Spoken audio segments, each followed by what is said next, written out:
Where Winds Meet is a game that rewards exploration in a major way.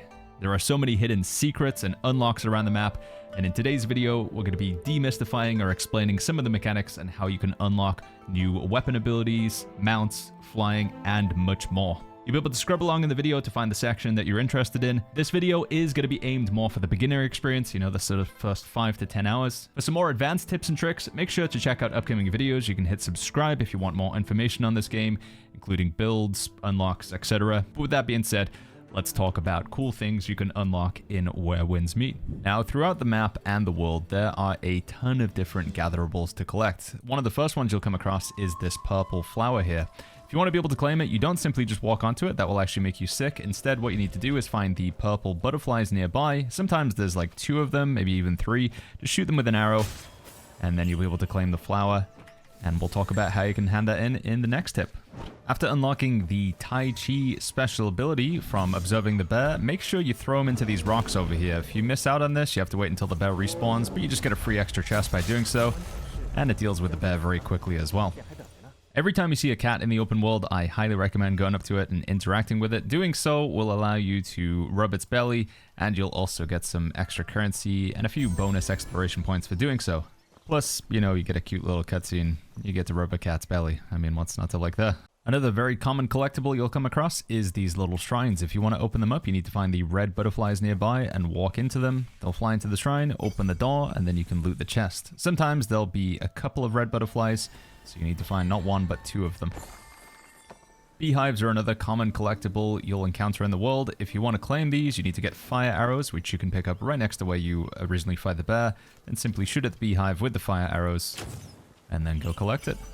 All of these collectibles you're gathering in the first map can be traded in to the man that's stuck in the rocks over here. Again, this is right next to the bear, so interact with him, free him from the rocks. And then from here, you'll be able to interact with this guy's shop and claim bonus rewards. Now, the first time you interact with this guy, he will allow you to choose 1 weapon for free. He'll trade you that beehive for a weapon ability. So it's worth mentioning in the game, the way the weapons work is you can equip any weapon at any time, but if you want to be able to use the abilities of the weapon, you will need training in it. You need to unlock the martial art, and that's what this guy offers. He offers you the martial art for 1 of 4 different weapons. You have the healing fan, you have the tank spear, you have the dual blades, and you have the range DPS umbrella. Now, all of these are fine options. It is worth mentioning that the tanking spear and also the range DPS umbrella, you won't get these until later on in the game. These are unlocked in the 2nd region, so you might want to take that just based on progression.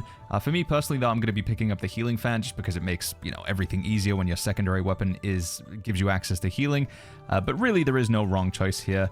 I would say healing for just smooth progression through the storyline, but if there's something that you like in particular, absolutely go for it. Assassination is a really cool, fun, and easy to use ability in this game. You can sneak up on NPCs and take them out very quickly. However, you don't get the ability by default. If you want to unlock it, you need to travel to this location here. We're very close to the starting location where we fought the bear and freed the old man, and you want to talk to this guy who's like spying on the inside of this fort just south of this little lake.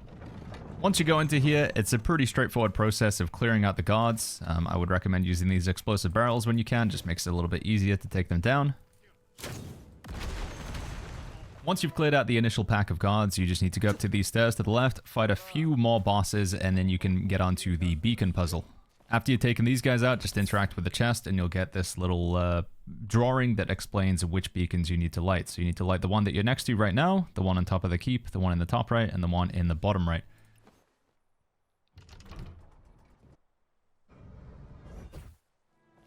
After you've lit the corresponding beacons, you'll be able to go over to this platform where you had the mini boss fight. You just need to jump up in the air and then slam down. By default, I do this by pressing space and then Q on the keyboard. I'll try and flash up the controller keybinds if I know what they are. Once you follow the stairs down, the next part of the puzzle that you're potentially going to get stuck on is the statue. It's pretty straightforward. You just got to interact with this guy twice to turn him to face the door. And then from here, all you've got to do is solve the puzzle by pressing the correct blocks. Now again, this is probably going to vary a little bit from the global version, but on the Chinese version, these are the blocks you need to press.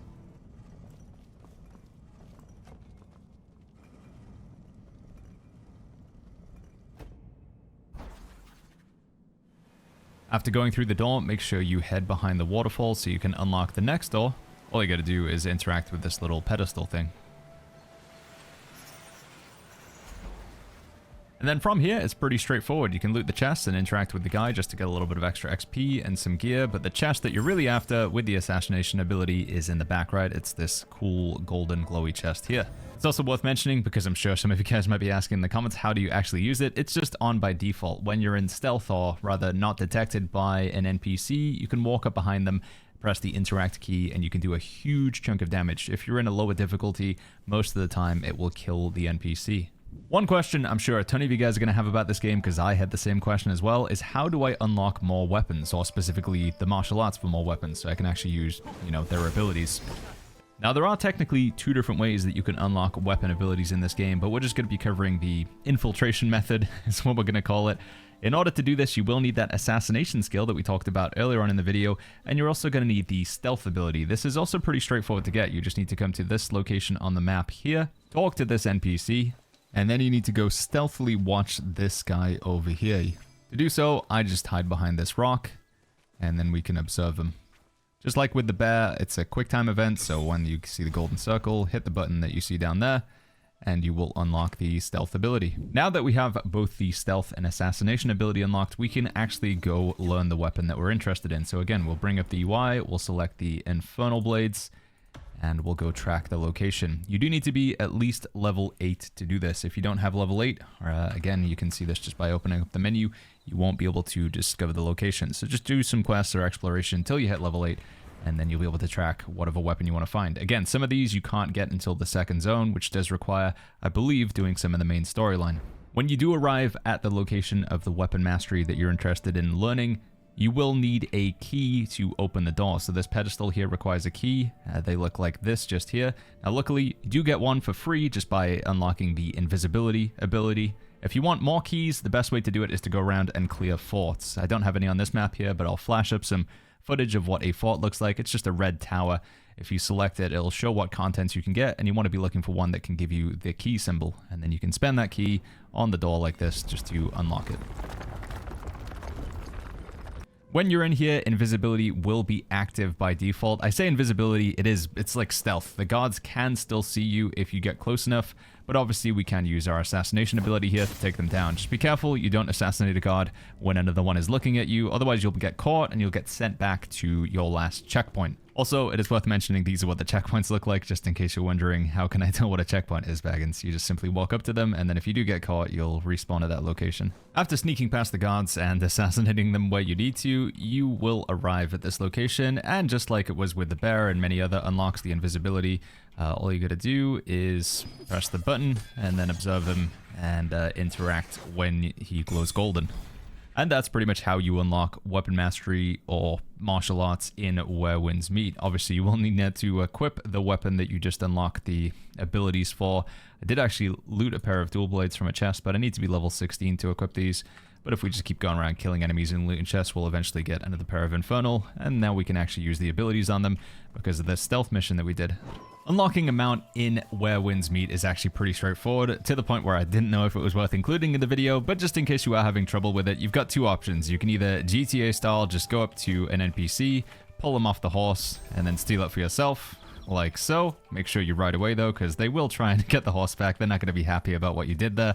However, if you want to be a law-abiding citizen, you don't want to steal, you can find your own wild horses. To do this, it's just above this sort of island section over here, so it's roughly about here on the map, so we'll ride over to that location. You'll know you're at the right place because you see this little lake with a big tree behind it, and you'll find wild horses. Now, you do need to sneak up on them, and there'll be a mini game in order to actually tame them. So if we go to this guy and press F, you will see this mini game pop up where you need to press the button as it arrives in the circle. It's a bit like Guitar Hero, not quite. I don't know if that's the best way to describe it, but you'll just see it here. So we'll press A, D, S, W. Obviously this with a controller is going to be like directional inputs instead. And there we go. I was successful, and we managed to tame ourselves a horse without stealing it for somebody else. You can also name this horse if you want, and they do have stats associated with them. I'm not sure what this all means because it's in Chinese, but obviously when you guys are playing the global version, this will make more sense to you guys. And finally, one of the last unlocks I want to talk about in this video is your lightness skill, which I like to refer to as flying. It looks like this. You simply hold down the jump button, and then you can press it a few times when you're in the air, and you can move around the map really fast, and it also looks really, really cool.